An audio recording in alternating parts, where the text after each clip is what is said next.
یو لایک وایي خوښولو ته او یو لایک وایي ښکارېدو ته، یعنی ته د هغه په شان ښکاري. د دې به تاسو ته زه مثال در کوم، تاسو به هله پوهیږئ. د اولنی لایک چې کوم دی، که زه ته ووایم چې I like you، I like you، زه تا خوښوم، I like you، زه تا خوښوم. او دا بل لایک چې کوم دی ښکارېدو ته چې کوم وایي که نه، دې ته تاسو وګورئ You look like حسن، یعنی ته د حسن په شان ښکاري. You look like حسن، ته د حسن په شان ښکاري، یعنی ته خو په خو د هغه په شان ښکاري. مونږ وایو که نه چې ته خو په خو د هغه په شان یې، د هغه په شان ښکاري. You look like حسن، ته د حسن په شان ښکاري. جی بسم الله الرحمن الرحیم. شروع کوم په نامه د هغې لوی ذات چې ډیر بخښونکی او مهربانه دی. د انګلیش ټو پښتو لرننګ زده کوونکو د کلاس د شروع کېدو نه مخکې اول ټول زما سلام واخلئ او د سلام نه وروسته ټول بسم الله کړئ او د کلاس شروعات وکئ. په دې نن کلاس کې ما ستاسو دپاره راوړي دي د انګلیش جوړه ټکي.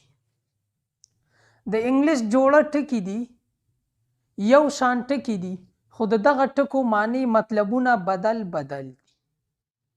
نن به تاسو دغه ټکي وپېژنئ. دغه ټکي د شمار ټکي دي، خو ګورئ د کار ټکي دي. نن به تاسو په دې کلاس کې دغه ټکي پیژنئ. انشاءالله ضرور به یې پیژنئ که تاسو دا کلاس چرې تر اخره پورې وګورئ. ډېرې خبرې به نه کوو، د کلاس شروعات به وکړو. د کلاس اولنی ټکي چې ما سره کوم دي، بوک. یو بوک هم تاسو وینئ او بل بوک هم تاسو وینئ. یو بوک وایي عام چې مونږ کوم وایو کتاب کاپي ته، مونږ وایو که نه بوک کتاب. او بل بوک چې کوم دی نیولو ته وایي. د دې به تاسو ته زه اوس استعمال کوم، دا به زه په جملو کې استعمالوم، نو تاسو به په دې باندې هله پوهیږئ. که زه ووایم که د اولنی بوک زه استعمال کړم کتاب ته چې کوم وایي که نه، This is my book، This is my book، دا زما کتاب دی. This is my book، دا زما کتاب دی. او بیا دې سره دا جوړه چې کوم بوک دی، که دا زه ووایم چې I booked 2 tickets for my travel، I booked 2 tickets for my travel، یعنی ما د خپل سفر دپاره 2 ټیکټونه بوک کړي دي. یو دغه بوک کول دي، مونږ وایو که نه چې ماله په دې ګاډي کې سیټ بوک کا. دغه بوک کول، دغه نیولو ته هم وایي بوک، او یو بوک وایي کتاب ته. I booked 2 tickets for my travel، یعنی ما د خپل سفر دپاره 2 ټیکټونه بوک کړي دي، نیولي دي.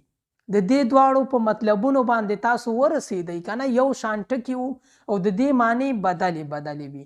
داسې ما سره په دې کلاس کې نور ټکي هم دي، هغه به هم وایو په دې کلاس کې. کلاس به تر اخره پورې ګورئ، چېرته به ځئ نه، مونږ سره به اوسئ. مخکې ټکو طرف ته مونږ ځو. مخکې چې ما سره کوم ټکي دي هغه دی بینک. یو بینک خو عام تاسو وینئ په بازار کې چې کوم بینکونه وي که نه، خلق پکې روپۍ جمع کوي او ترې اخلي، دغې ته وایي بینک. او بل بینک چې کوم دی دا وایي اعتبار کول. د دواړو سپل یو شان دی، دواړه ټکي یو شان دي، خو د دې معنی بدلې دي. یو اعتبار کولو ته وایي او یو په دې بازار کې چې کوم عام بینکونه وي دغې بینک ته هم وایي بینک. ګورئ چې د دې مثال تاسو له زه درکړمه. I have to go to bank today، زه نن بینک ته ځمه. I have to go to bank today، زه نن بینک ته ځمه، یا روپۍ راخلمه یا روپۍ جمع کومه، خو بینک ته ځمه. او بل بینک چې کوم دی اعتبار کولو ته وایي. د دې استعمال ته تاسو وګورئ. I know he is bank on you، I know he is bank on you، یعنی ما ته پته ده چې هغه په تا باندې اعتبار کوي. I know he is bank on you، ما ته پته ده یعنی زه پیژنم چې هغه په تا باندې اعتبار کوي.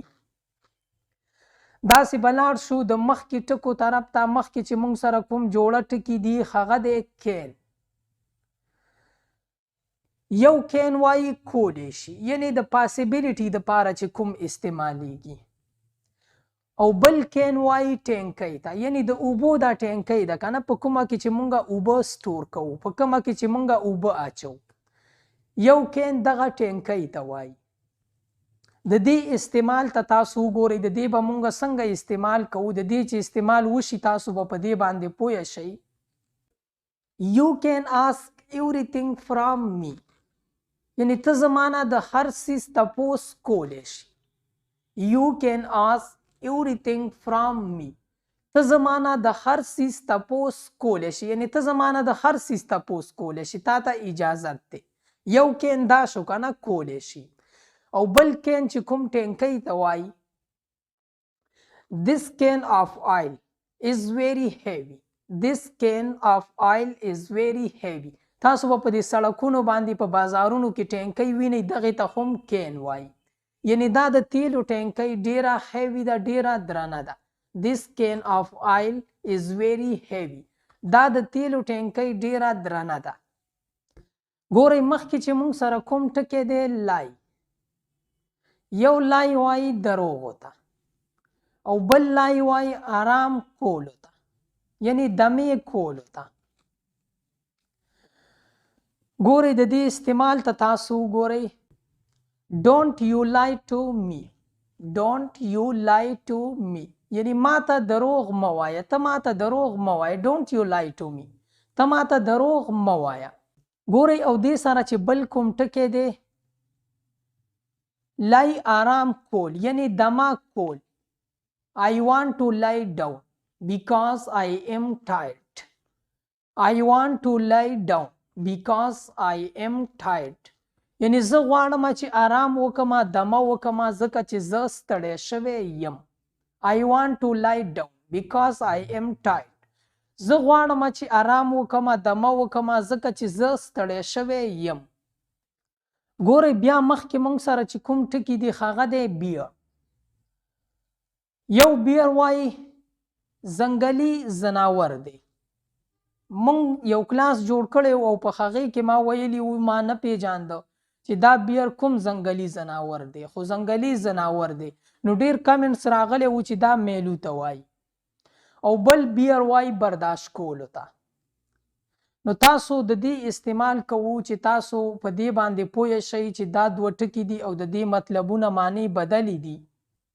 I saw a bear in the jungle، I saw a bear in the jungle، یعنی ما په ځنګل کې ځناور ولیدو. I saw a bear in the jungle، ما په ځنګل کې ځناور ولیدو، یعنی دغه میلو مې ولیدو.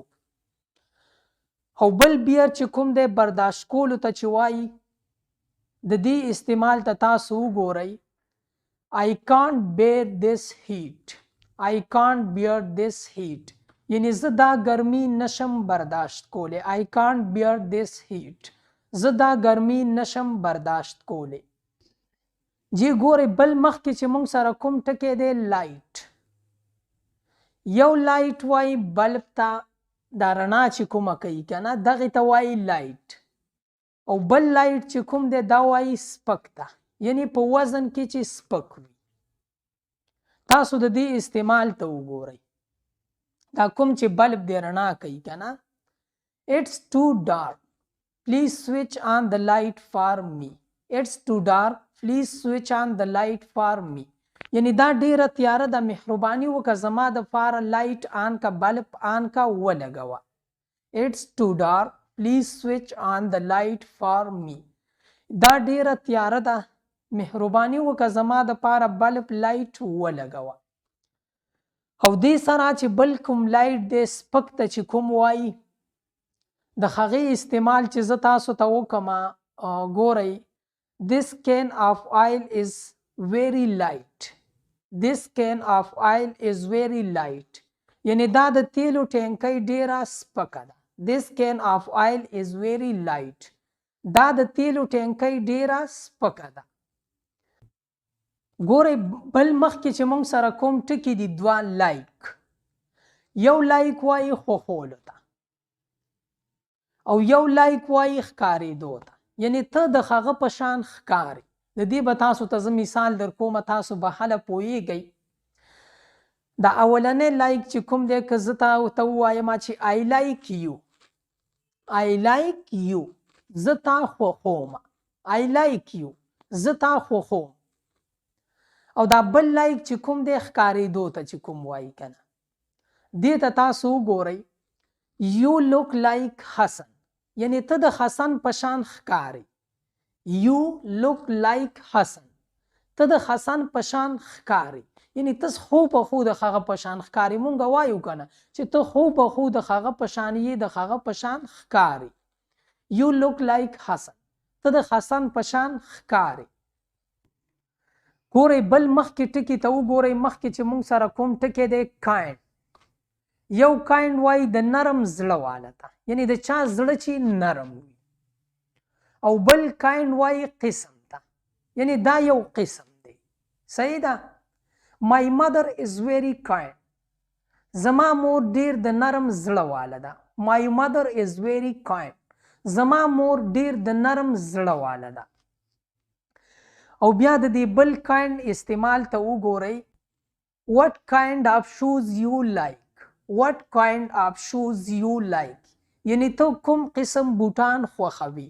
What kind of shoes you like، ته کوم قسم بوټان خوښوي. ګورئ بل مخکې چې موږ سره کوم ټکی دی لوز. یو دی LOSE لوز او بل دی LOOSE لوز. یو لوز وای LOSE لوز ضایع کول، یعنی ضایع کول، یو څیز له لاسه ورکول.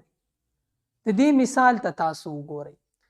Don't lose your weight، یعنی خپل وزن مه کموه.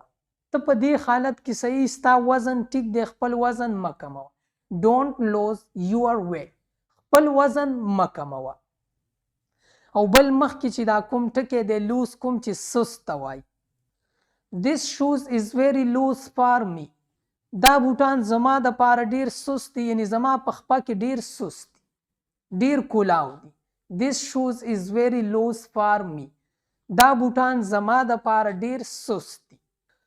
ګورئ زه به او کلاس به په مخ کې باندې بوزو. زما په خیال چې موږ سره د کلاس اخیرنی دوه ټکي پاتې شو. دا ټکي دی ویل. د یو ویل مطلب دی با، مونږ یې چې د را روان وخت دپاره استعمالوو. او بل ویل وایي وصیت، وصیت کول. ګورئ د به چې کوم استعمال دی دې ته تاسو وګورئ. I will go to college tomorrow، یعنی زه به سبا کالج ته ځم. I will go to college tomorrow، زه به سبا کالج ته ځم. او وصیت کولو ته چې کوم ویل وایي، د دې استعمال ته وګورئ. This is my grandfather's will، یعنی دا زما د بابا وصیت، یعنی دا ما ته بابا وصیت کړی دی چې داسې به کوي او داسې به نه کوي. This is my grandfather's will، دا زما د بابا وصیت دی. هم په دې ځای باندې زمونږ د نن ورځې کلاس پای ته رسي. زه امید کوم چې په دې کلاس کې به تاسو ډیر ټکي زده کړي وي. که تاسو زده کړي نه وي، دا کلاس بیا را د سره کوئ، بیا یې را د سره کوئ. خو د دې کلاس یو ټکی هم ضایع نه کړئ، ټول یاد کړئ او ښه په توجه سره یې بیا واورئ، بیا یې واورئ. که ژوند وي زه به راځم د یو بل نوي کلاس سره. ما هم په خپلو دعاګانو کې یاد ساتئ. او تاسو چې هم چرته یئ، الله مو ښاد لره، آباد لره او بریالي لره. د لوی الله په امان.